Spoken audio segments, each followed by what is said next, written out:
मोहक घरकुल मनी रंगले, धाव किती मृग जळे, पाप पुण्य जणू एकच प्याले, पाप पुण्य जणू एकच प्याले, माणुसकीचे रीते सोहळे, माणुसकीचे रीते सोहळे, क्षितिजावरती जाईवे सही,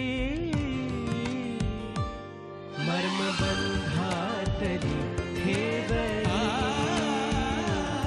मर्मबंधातली ठेवली, मर्मबंधातली ठेवली,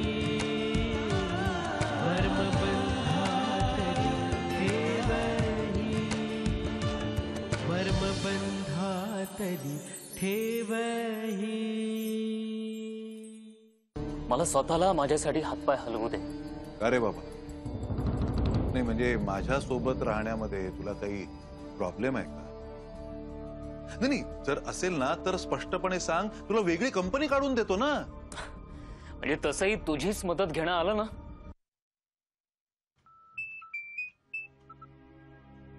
हॅलो हॅलो, मी घरी आले रे, पण आल्या आल्या पप्पांची परत कटकट चालू झाली आहे. तीच तू काहीतरी कर ना प्लीज, मला खूप कंटाळा आलाय रे.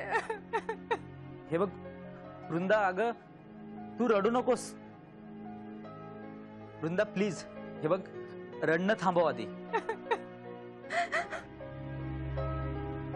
मी तुझ्याशिवाय नाही जगू शकत.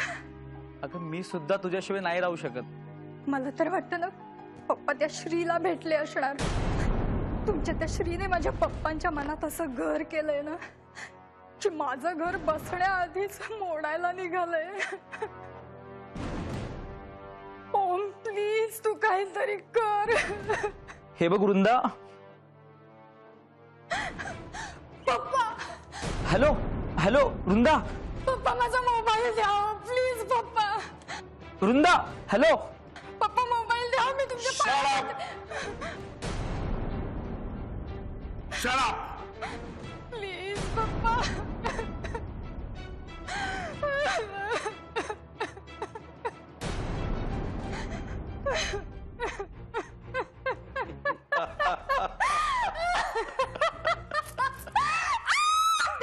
Yes, yes, yes. That's like my daughter, beta. Great job done. आता खरी ठिणगी पडली असणार बघ. करेक्ट पप्पा. आता तुम्ही काळजीत सोडा. वृंदाने एखादं काम हाती घेतलं आणि ते पूर्ण झालं नाही असं होईल. आज मी सकाळी भेटले ना ओमला, तेव्हा तुम्ही हवे होते. हसा चेहरा पडलेला ना त्याचा. आधी कॅज्युअली बोलत होता, नंतर सगळं मस्करीत घेतोय असं दाखवत होता. पण त्याचा चेहरा न बघण्यासारखा झाला होता. आणि नेमका तेवढ्यात श्रीचा फोन आला. ठिणगी तेव्हा पडलीये पप्पा. आणि आता या फोनने आग लागली असेल. आग. पण बेटा, त्या ओमला नीट हँडल कर. ओमची काळजी सोडाच, तुम्ही श्रीकडे लक्ष द्या.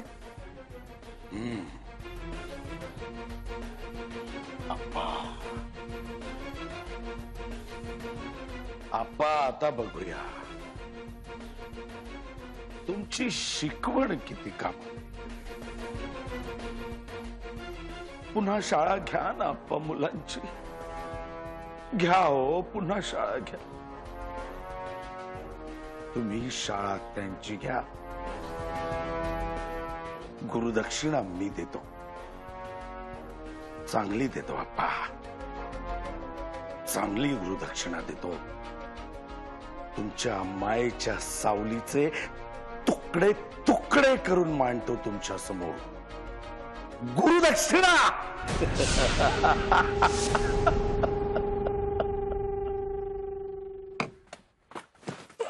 दादा. तुझी काय नाटकं चाललीत? कसली नाटकं? हे बघ दादा, तुझी जी हुशारी आहे ना ते बिझनेस मध्ये दाखव, माझ्या समोर नाही. मला काय झालंय नीट सांगशील का? जसं काय तुला माहितच नाही ना. ओ मरे, तू अचानक आलास काय? मला फायर काय करायला लागलास? मला कसं कळणार काय झालंय ते? तुझं आणि वसंत अंकलचं काय चाललंय ते का वृंदाला फोर्स करतायत? ओम, तू माझ्यावर नुसते आरोप करतोयस. अरे वसंत अंकल आणि मी पार्टीत भेटलो ते पहिलं आणि शेवटचं. त्यानंतर अजून आम्ही भेटलोही नाही आणि बोललोही नाहीये. ए हे बघ, हे तुझा चेहरा ना असला चेहरा करू नकोस. हा सगळा प्लॅन तुझा असणार आहे, नाहीतर अचानक वसंत अंकलला तुझा का पुळका येतोय? अरे वसंत अंकल आणि मी पार्टीत भेटलो ते पहिलं आणि शेवटचं. हे बघ, जे मनात आहे ना ते खरं बोल. मला वृंदा आवडायची आणि हे मी आधीच क्लिअर केलेलं आहे. हे बघ, तू भाऊ आहेस माझा आणि आता तुझा जीव जिथे गुंतलाय तिथे मी का तडमडू? ओम, विश्वास ठेव माझ्यावर. मी वसंत अंकलला काहीही बोललेलो नाहीये आणि तुझ्या विरुद्ध काहीही गेम करत नाहीये मी. आणि काय रे, तू एकदम असा का चिडलास? ओम, मी तुझ्याशी बोलतोय. अरे वृंदा तिकडे रडतीये. वसंत अंकल तिला फोर्स करतायत, कारण जावाई म्हणून तू हवायस ना. ओ ओके, आता आलं माझ्या लक्षात. नाही पण मग तू जे काही वागतोयस ते चुकीचं नाहीये. म्हणजे मी जर तुझ्या जागी असतो तर कदाचित असाच वागलो असतो. मीही तुझ्यावर संशय घेतला असता. दादा, तू माझ्याशी गेम तर खेळत नाहीयेस ना? अरे बाबा, एक काम कर, माझ्या गाडीत माझा लॅपटॉप आणि फोन पडलाय, आत्ताच्या आत्ता क्रॉस चेक करून घे हवं तर. अरे मग वसंत अंकल माझ्याशी असं कसं वागतील? डॅड कुठे आहेत? डॅड माहित नाही, आत्ताच कुठेतरी बाहेर गेले. पण तू आता हे सगळं डॅडना सांगणार आहेस? हो, या विषयावर डॅडशी बोलायलाच पाहिजे. नाही, सांगच. मॉम डॅडशी तू हे बोलून घे, म्हणजे पुढे जाऊन वसंत अंकलशी जर ते बोलले तर तुझा रस्ता क्लिअर होईल ना. बरं, तुला राग येणार नसेल तर एक गोष्ट सांगू का? हा सांग. एका मुलीचा बाप म्हणून वसंत अंकल जो काही विचार करतायत ना, तो खरं तर मला पटतोय. There you R. म्हणजे हे एक सगळं. मिनिट, आधी मला पूर्ण बोलू दे. अरे तू तुझं हे काही लाईफ वेस्ट करतोयस ते नको करूस यार. थोडा तरी सिरियस हो. जरा करिअरचा विचार कर, निदान ग्रॅज्युएशन तरी पूर्ण कर. ओम, ओम ऐक माझं. ओम,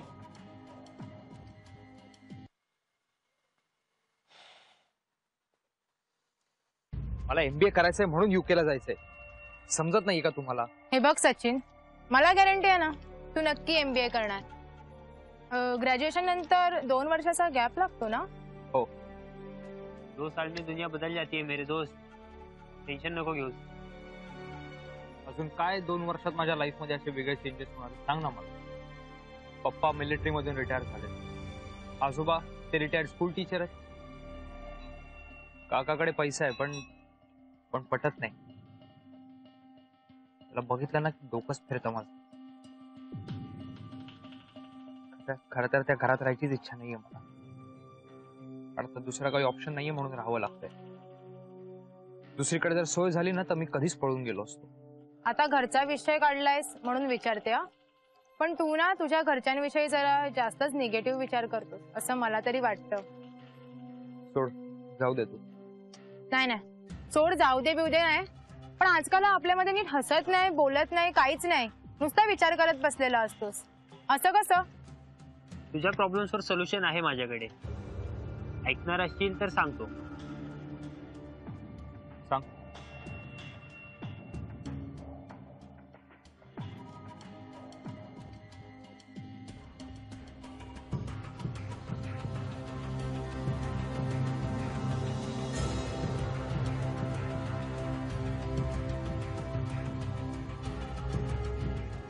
नाही नाही नाही सचिन, हे जे काय सांगतायत ना ते मला जराही पटलेलं नाहीये आणि तूही ऐकायचं नाहीयेस बस. पण मला पटलंय ना. Not bad. कसं आहे, सध्या माझं काम होणं जास्त महत्वाचं. मार्ग कुठचाही वापरायला लागला तरी चालेल.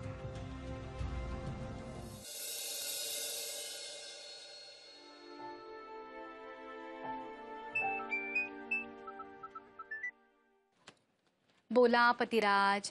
हा, कुठे आहेस? नाही, आय एम सॉरी. म्हणजे हा प्रश्नच खरं तर चुकीचा आहे. कुणाच्या पार्टीत आहेस? पीडी कुलकर्णी. का हो? तुला मी 3-4 दिवसांपूर्वी एक काम सांगितलं होतं, आठवतंय? नाही आठवत. आठवत नाहीये? आता नाही आठवते तर नाही आठवते. उगीच आठवण्याचं नाटक कशाला करू? मला सांग, 2-3 दिवसापूर्वी पण तू एका पार्टीला गेली होतीस ना? कुणाकडे होती ती पार्टी? हा हा हा, बस बस, मला माहिती आता तुम्ही काय बोलणार ते. की तुझ्या पार्ट्या लक्षात राहतात पण दिलेली कामं लक्षात राहत नाहीत. आता ना उगाच संभाषण लांबू नका. फोन केलायत ना तर पटकन काय ते बोला आणि मोकळे व्हा. जाऊ दे, ठीक आहे, मी ठेवतो फोन. उगाच माझी क्युरिओसिटी वाढवू नका हो. बोला ना पटकन, काय झालंय ते. श्रीला वृंदाबद्दल काय वाटतं असं तुला विचारायला सांगितलं होतं त्याला. हा हा, ते होय. अहो मी काढला होता विषय, पण त्यांनी काही पत्ता लागू दिला नाही. काय हो, ही जुलिया कोण? हा, ती सेक्रेटरी आहे त्याची. काय तिचं काय झालं? हा मग ठीक आहे. अगं नीट उत्तर दे ना. हा मग ठीक आहेचा मी काय अर्थ समजायचा? अहो तसं नाही. काय आहे, आम्ही बोलत असताना ना तिचा फोन आला होता. तो म्हणाला माझी सेक्रेटरी आहे म्हणून, म्हणून तुम्हाला विचारून खात्री करून घेतली. आता मी कॉल केल्यानंतर? काल रात्री किंवा आज सकाळी नव्हतं विचारता येत का तुला? तुम्ही प्रत्येक वेळेस कात्रीत नका ना हो पकडू. आता नाही राहिलं माझ्या लक्षात. मला माझे व्याप कमी का आहे विसरले मी. नाही नाही नाही नाही, एक मिनिट. जेव्हा मी त्याच्याशी बोलून तुमच्याशी बोलायला आले ना, तेव्हा तुम्ही तुमचे तीर्थरूप आणि लाडके बंधुराज यांच्याशी बोलण्यात गर्क होतात म्हणून तेव्हा त्यांच्यासमोर नाही बोलले आणि नंतर राहिलं. बरं असू दे. तुमच्याकडे बोलला का तो काही? नाही, तसं काही बोलला नाही अजून. पण मला वाटतं की आपल्यालाच आता पुढाकार घ्यावा लागणार. नाही, आपणच वसंतरावांशी बोलून एकदा सगळी बोलणी फायनल करून टाकू.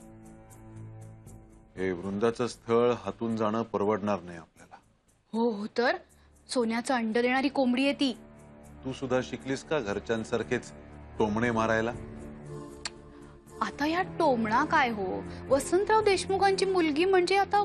हा ठीक आहे, फोन ठेवतो मी आता. नाही तर तुला उगाच पार्टीत डिस्टर्ब केलं वगैरे असं काहीतरी व्हायचं. बाय.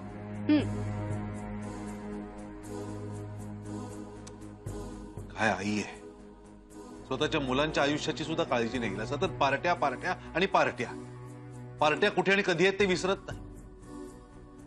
काही नाही, आता मलाच काहीतरी बघावं लागणार.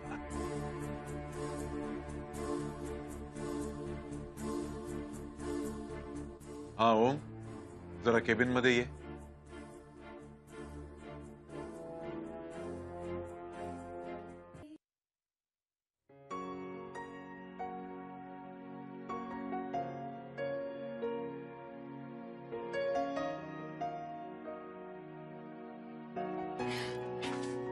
काय मग आज एकदम संगीतमय साफसफाई? हे असंच. असंच? असं कसं काय असू शकतं ग? काहीतरी खास नक्कीच आहे. सूर वेगळा वाटतोय, मूड वेगळा वाटतोय. हा, काही नाही हो. काहीच नाही. असं कसं ग? अगं तू लाजती आहेस म्हणजे नक्कीच काहीतरी आहे. नाही हो. सांग ना ताई, सांग ना ग. काही नाहीये हे. तुला माहितीये का असं कधी लाजतात ते? मला माहितही नाही, मी जाणून घ्यायचे. मला काम आहे. ऐक, तू तुझी कामं कर आणि कामं करता करता मला सगळं सांग. ओके? नाही नाही.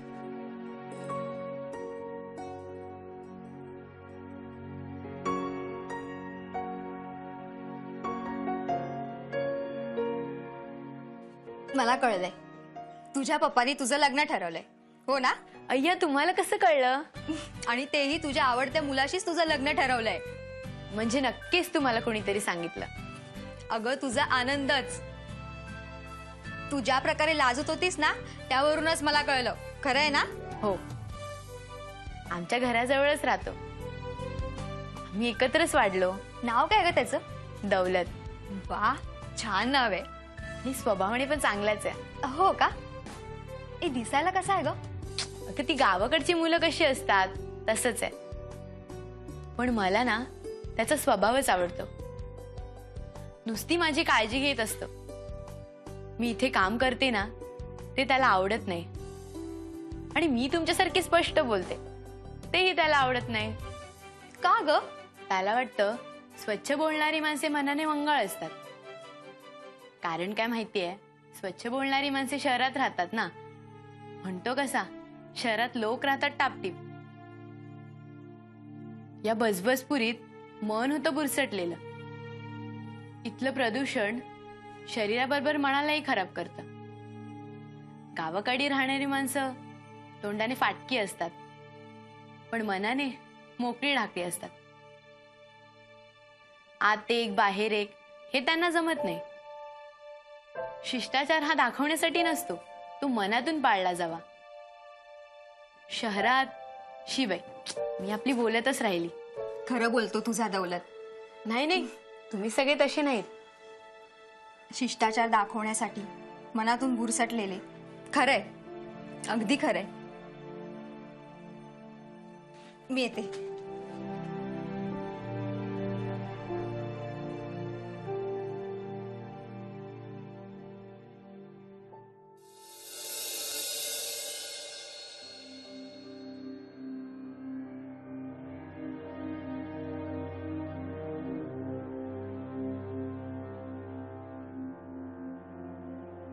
श्री, काय रे? सकाळी ब्रेकफास्टच्या वेळेलाही तुझं लक्ष नव्हतं खाण्यामध्ये. रात्री नीट धड जेवला नाहीस असं मला कळलं. काय झालंय? नाही, काय नाही. खरं तर कालच तुला विचारणार होतो पण म्हटलं तू सांगतोस का बघूया आपण. कसला विचार करतोस? काय नाही डॅड. हा म्हणजे आता सांगण्यासारखं नसेल तर ठीकच आहे. पण जर सांगून मन हलकं होणार असेल, स्वतःच्याच बापावर विश्वास असेल तर सांगून टाक. म्हणजे झाली तर मदतच होईल ना. जाऊ दे ना, नको. बरं सांगतो, पण मी जे काही सांगेन ते कोणालाही कळता कामा नये. मी जे काही सांगेन ते तुम्ही माझा मित्र म्हणून, डॅड म्हणून नाही. काहीही समज आणि सांग, पण सांग. हा, मी नाही कोणाला सांगणार. डॅड काय करू काही कळत नाही हो. अरे कशाबद्दल? एक मन सांगते की हे वाईट आहे आणि हे वाईट असूनही दुसरं मन त्याच दिशेने परत परत पळतंय. नमनाला घडाभर तेल नको रे बाबा. प्रस्तावना बास झाली, आता डायरेक्ट मुद्द्यावरती ये. डॅड, वृंदा माझ्या मनातून जात नाहीये. ओम आणि मान्य करतो वृंदा मला आवडायची, पण जेव्हापासून मला कळलं की तुला ती आवडते तेव्हापासून मनात आग पेटली. स्वतःलाच सावरण्याचा प्रयत्न करतोय. कसला विचार करतोयस? मीरा, आता कसं समजावू मी तुला? श्री द गोल्ड मेडलिस्ट, तुझे हे जे मॅनेजमेंट स्किल्स आहेत ना ते बिझनेसमध्ये वापर, माझ्या पुढे नाही. कारण या असल्या खेळामध्ये माझी मास्टरकी आहे.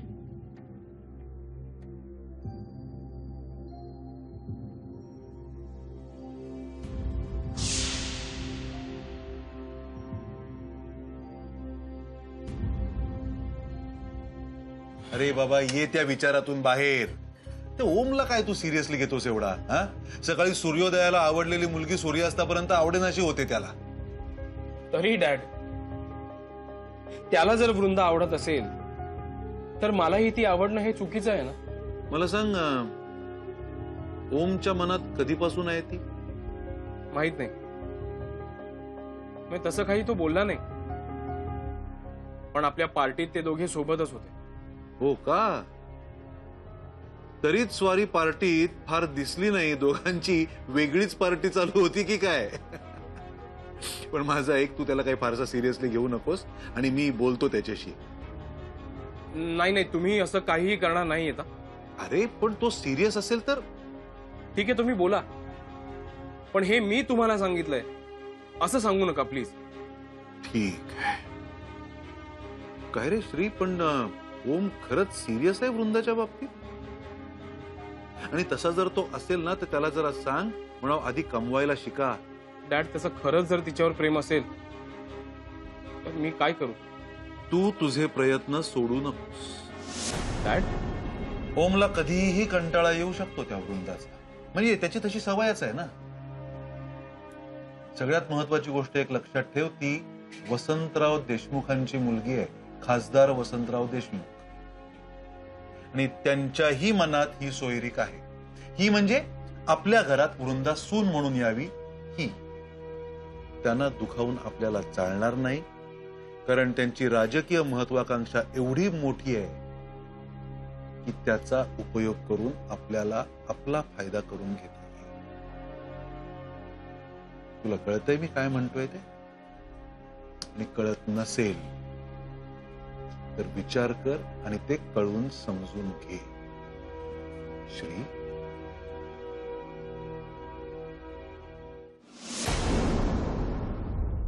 आप्पांच्या कवितेतल्या सावल्या लांब झाल्या, ऋतू निशब्द झाला, पानांची रया गेली. हे सगळं काय आहे? संध्याकाळ होती. संध्याकाळची ही जी हवा आहे ना, ती माझ्या कमलला मानवत नाही, म्हणून ती गेली. स्वप्निता आली तेव्हा तुझी जी सारवासारव झाली ना, त्यावरून सगळं कळलं. बापरे, म्हणजे तिलाही कळलं असेल.